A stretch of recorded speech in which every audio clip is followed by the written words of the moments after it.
राहें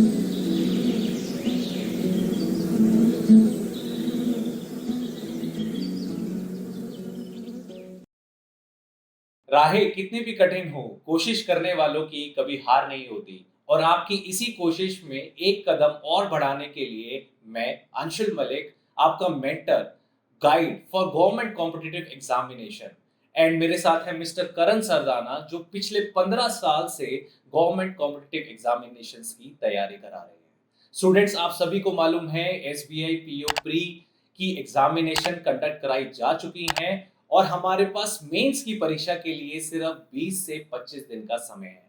तो आज मिस्टर करण सरदाना कुछ सवालों के जवाब देंगे ताकि हम किस तरीके से इन 20-25 दिनों को अच्छे से यूटिलाइज करके अपने एग्जाम को फर्स्ट अटेम्प्ट में क्लियर कर पाए। तो Karan Sardana, welcome to I exam भी। मैं आपसे पूछना चाहूंगा कि स्टूडेंट्स का क्या मोटो होना चाहिए इन 20 से 25 दिनों में? जी सर, थैंक यू।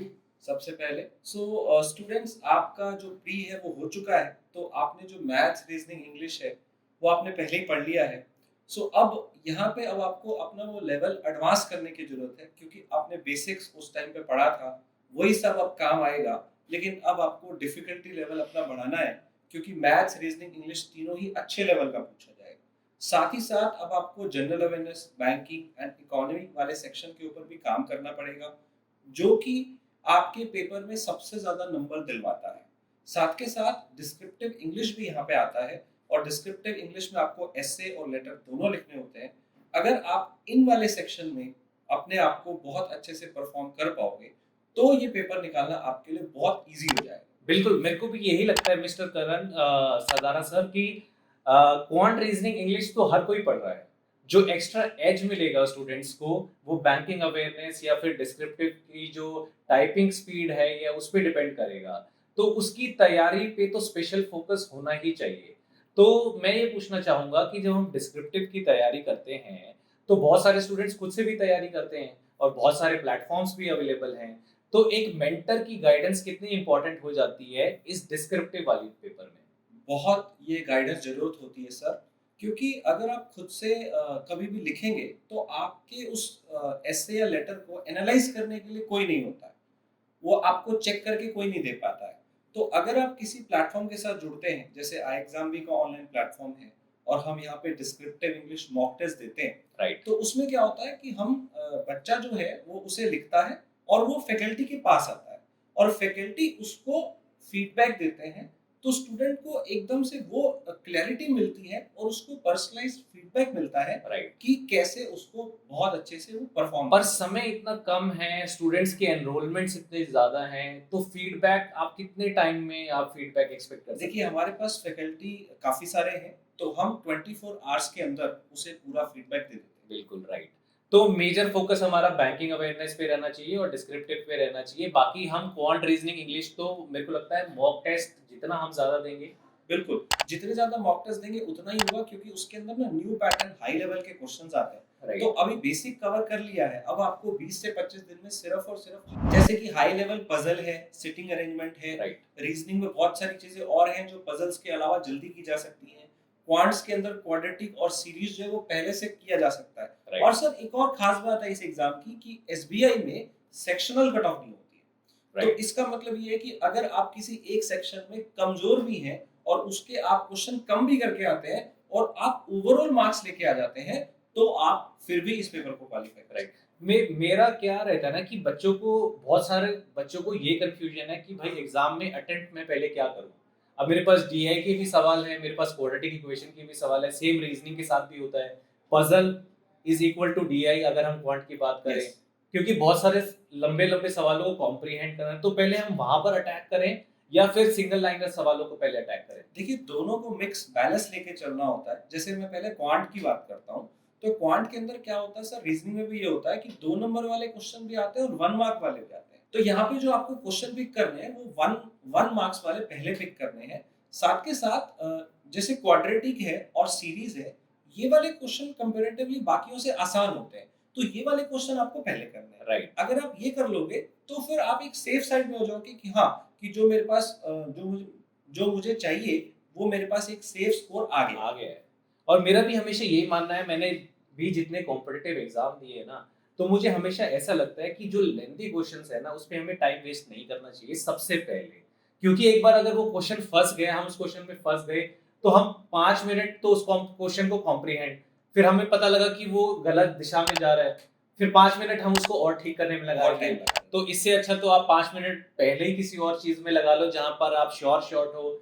जैसे सिलॉजिज़्म का कॉन्सेप्ट हो गया या फिर क्वाड्रेटिक इक्वेशंस का कॉन्सेप्ट हो गया, कुछ भी हो गया, वहाँ से नंबर लेना आसान है। हैं। आसान। तो सबसे पहले नंबर लो आप, मतलब सबसे पहले आसान सवालों को पकड़ो। राइट। ऐसा नहीं है कि आप घुस गए हो और आपने 150 पजल सॉल्व करके आए हो या 150 डीआई सॉल्व करके आए हो और आप डीआई ही करोगे, तो ये चीजें अपने ईगो से लगाना छोड़ दो। राइट। और एक और अंशुल सर, एक और बहुत इंपॉर्टेंट बात है इस पेपर में कि आपके लिए सबसे ज्यादा जरूरी है कौन सा क्वेश्चन आप पहले चूज करते हो, सिलेक्ट करते हो। यहाँ पे स्किप करना क्वेश्चन को बहुत ज्यादा इंपॉर्टेंट है। जिसने वो कला सीखनी कि मुझे ये वाले क्वेश्चन छोड़ने हैं और ये वाले करने हैं। जैसे पजल्स को अगर आपने शुरू में ही हाथ लगा लिया, राइट। तो आप हो सकता है कि पजल करने में 15-20 मिनट लगा दो। तो ये तो मेन मुद्दा है। प्रोबेशनरी ऑफिसर का जो अपॉइंटमेंट है वो बेसिकली क्या है, मैनेजमेंट की पोस्ट है, मैनेजर की पोस्ट है। अब मैनेजमेंट स्किल्स ही नहीं है आपके पास कि आपको पहला क्वेश्चन कौन सा करना है, तो भाई आपका सिलेक्शन तो सबसे पहले वही चीज डिसाइड कर रही है ना कि आप कौन सी चीजों को पहले पिक कर रहे हो।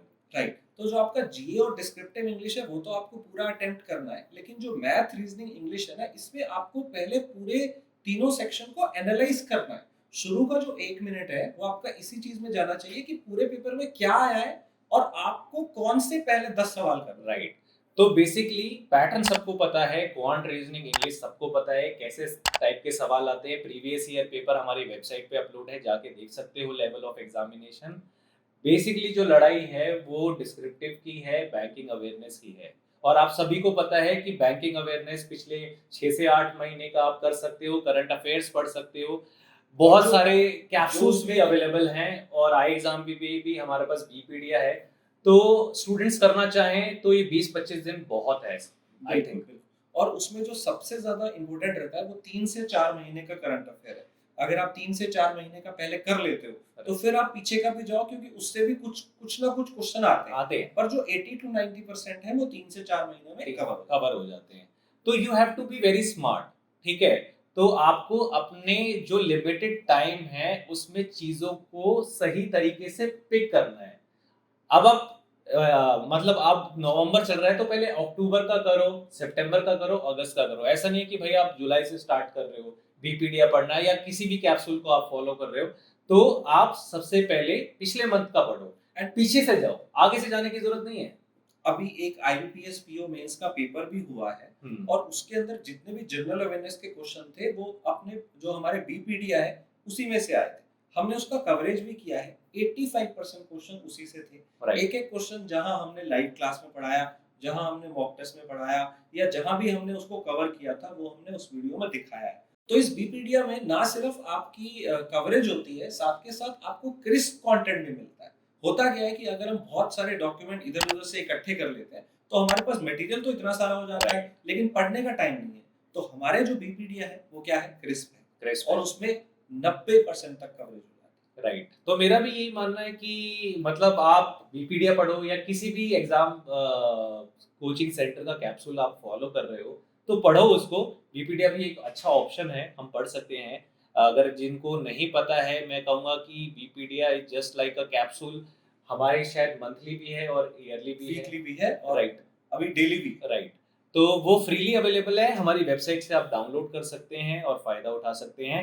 अब सबसे मेन सवाल है ना कि प्रेशर बन जाता है कि पहले तो सालों साल लोग प्री की तैयारी में घुसे रहते हैं, अब 20 से 25 दिन बन गए, बच गए। इस पे उनको मेंस का ख्याल आ रहा है क्योंकि बहुत सारे स्टूडेंट्स डेडिकेटेड नहीं होते ना, उनको तो यही लग रहा होता है यार प्री क्लियर नहीं होगा। अब मेंस की तैयारी एकदम से आ गई है तो प्रेशर को कैसे हैंडल करें। देखिए 5 दिसंबर को आपका पेपर है। अभी भी आप देखो तो आपके पास 25-26 दिन मिनिमम है। और इसमें आपने मैथ, रीजनिंग, इंग्लिश पहले से पढ़ा हुआ है, सब आप जानते हो।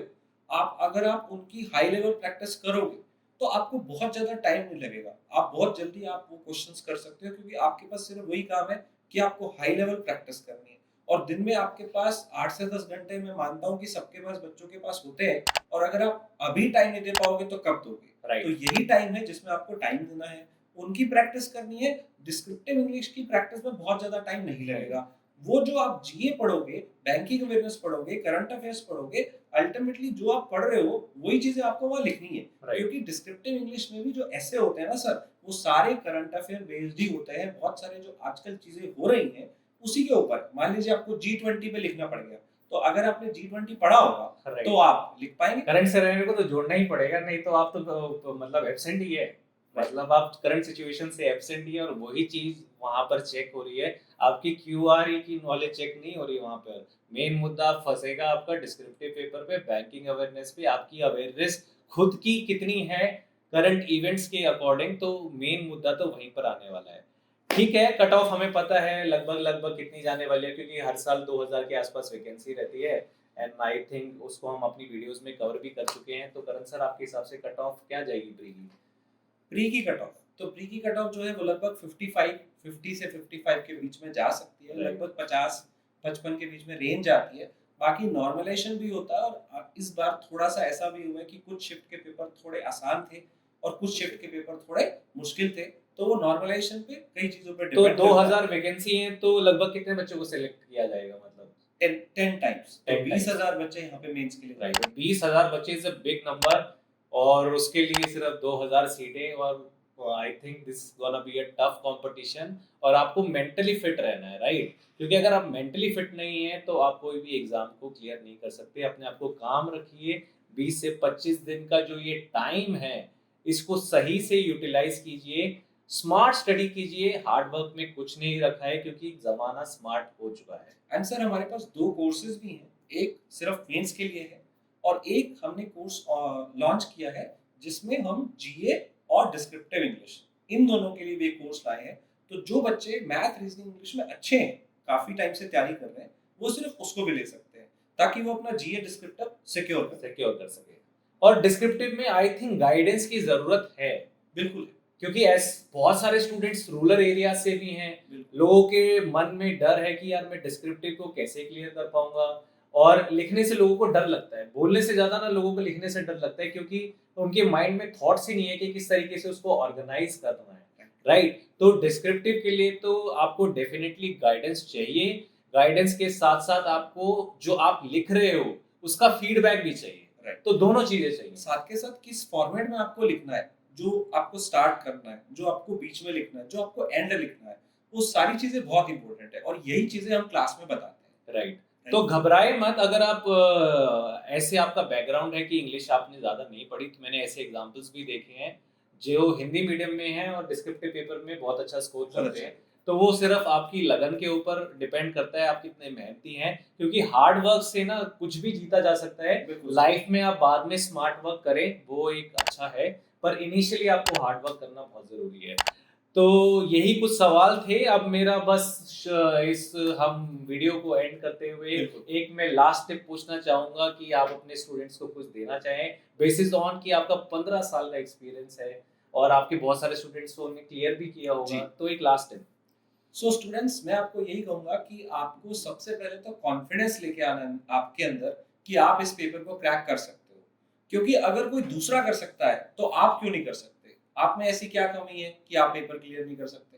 तो सबसे पहले कॉन्फिडेंस लेके आओ, और प्रीवियस ईयर पेपर्स जो है वो बहुत ज्यादा प्रैक्टिस करने हैं, मॉक टेस्ट बहुत ज्यादा प्रैक्टिस करने हैं, थोड़ी सी हाई लेवल क्वेश्चंस की प्रैक्टिस करनी है क्यूआरए की, और जीए इज वेरी क्रूशियल, क्योंकि सबसे ज्यादा नंबर आपका जीए बैंकिंग वाले पार्ट से ही बनते हैं। Math, reasoning, English high level होने की वजह से वहां आप ज्यादा क्वेश्चन अटेम्प्ट नहीं कर पाते हो।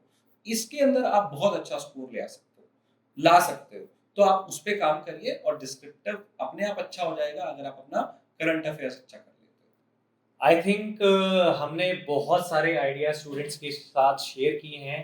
आप लोगों को पसंद आए होंगे अगर हमारे आइडिया, तो इनको ज़रूर फॉलो कीजिएगा। और अगर आपका एग्ज़ाम क्लियर हो जाए, किसी भी बच्चे का एग्ज़ाम क्लियर हो जाए हमारे इन आइडिया से, तो हमें आप थैंक्स करना ना भूलिएगा। Thank you students, and thanks for watching I exam B. Thank you everyone.